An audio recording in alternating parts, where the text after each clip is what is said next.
Hey there, welcome back. Today we are talking about The Bone Ships by R.J. Barker.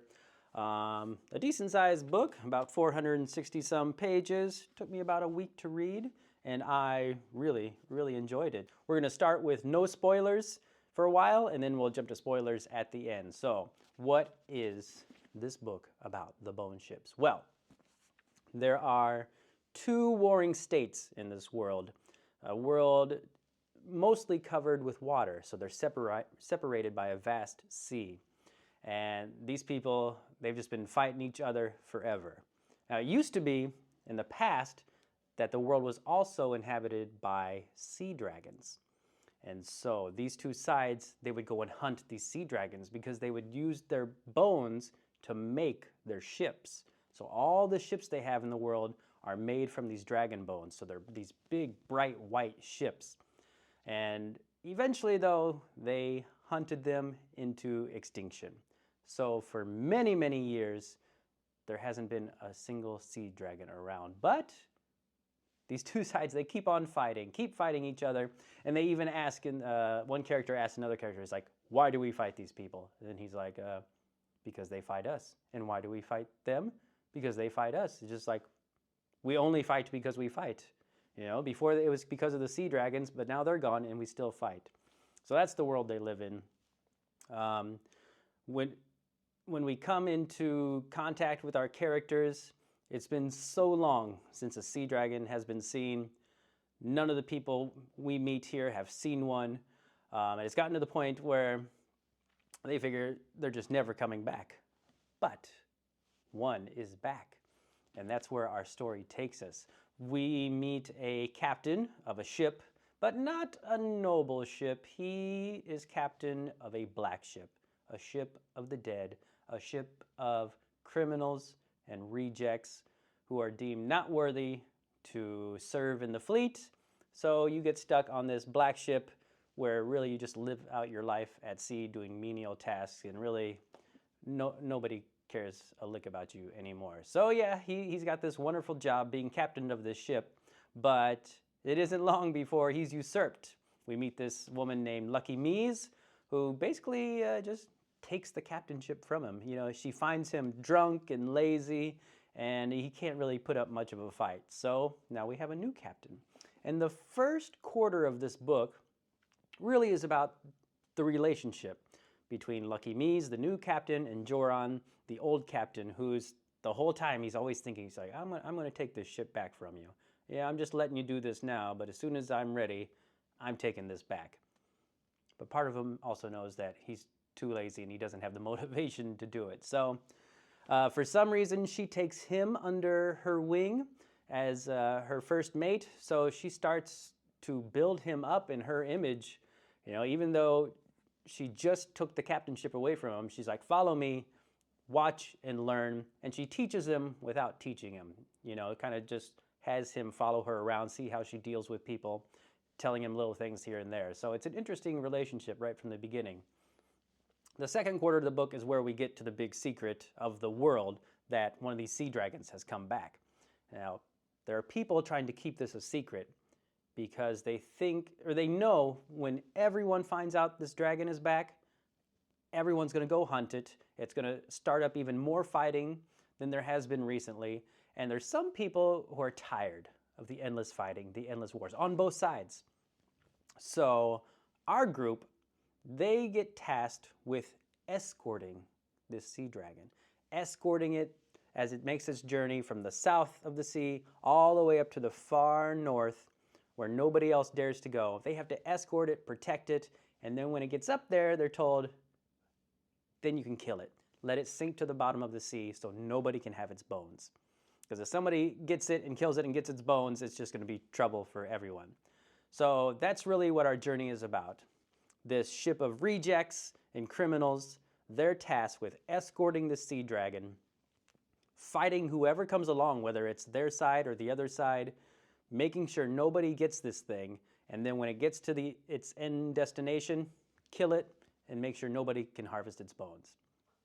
And it's, you know, it's pretty typical story where, like I said, you got a crew of rejects, and having a lazy captain before, you know, they're not up to par on, their tasks, how to use the weapons, or even their basic jobs. So a good chunk of the midsection is about building up the crew, the new captain, training them, getting them prepared for whatever comes their way, because she knows word's going to get out that this dragon is back and people are going to come after it and we're going to have to fight them off. So yeah, it's a very typical story at the beginning, just gathering a crew, training them, getting ready for their journey, and even learning along the way. So it's very straightforward. There's nothing too fantastical in this book. You've got obviously the sea dragons, and you've got like one other creature, these wind talkers, that every ship has that can go up on deck and basically like summon wind. So if you're stuck in a bay or a harbor, or you're out fighting and you need to make a quick maneuver, these wind talkers can, summon the wind and push you and give you that extra boost for whatever you need to get done. But other than that, it's almost just like kind of like a pirate story. Just these people on a ship. You get a little land excursion, which was kind of fun and nice. And then, yeah, it's just going along with this dragon, see where it leads them and who comes along to try to stop them. So it's a very good book, very quick read. I could have read it quicker. There were a couple of days I just, was busy and didn't get around to it. There are some sections that have some pretty blocky text, but even those flew by really quick.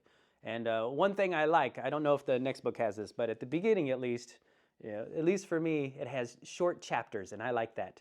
So I can just, you fly through and you're like, oh, that's only 10 pages, 12 pages. Look at me, I've just knocked out 5, 6, 7 chapters. And through the whole book, even towards the end, I think chapters 1 might be like 20 pages. So yeah, you can fly through this. You feel like you're flying through it pretty quickly, mowing through all these chapters.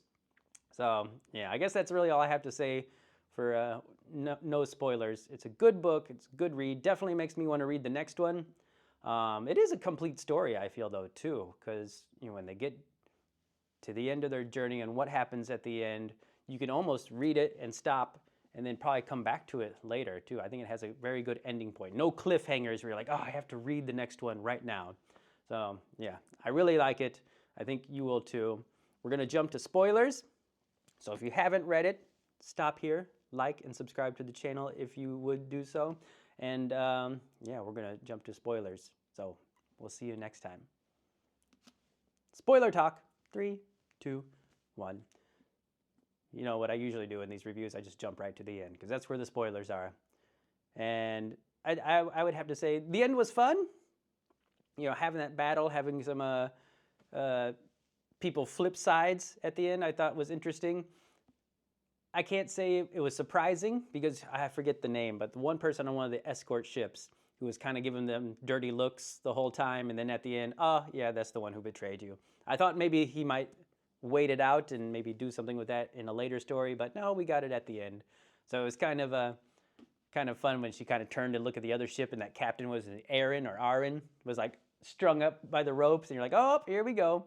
And then to have the other ship just ram them, that was pretty cool. So I love sea battles and that kind of stuff. I don't know, I just love it. So that was really cool and fun. Not a big surprise that the sea dragon was the hero in the end. I think most everybody, we probably expected that to happen. So when it rose up and smashed the other ship, you're just like, it was like, yeah, awesome. But at the same time, you're like, I knew that was going to happen. Come on now. I really liked this book. I was hoping too when the land excursion, they had to go to the wind spire. What was that creature called that they saw on the beach? The Turin? Is that what it was? I was wondering if that was going to pop back up, but so you're thinking maybe in a future book, one of those things will pop back up because Joran, he kept looking around for it, mentioning it, thinking about it. So hopefully he can squeeze it into another book. Maybe we can get a better look at one of those things. But yeah, that's really all I got to say for spoilers. I've got the, let me look here. Got the next one ready to go. And I think this one's a little longer, basically the same length. So yeah, I'm gonna get cracking. I haven't started yet. Gonna get cracking on this. I've been a little addicted to the Lego. I got a beast of a Lego set back there I'm trying to build. So should get that done this weekend, and then we'll jump into this one. So Please let me know what you think down in the comments below, what you thought about the characters, if you're going to jump into the next one, or if you've read the whole thing. Don't spoil it, but let me know what you think about the series as a whole. And I will see you next time. Please like and subscribe, and take care.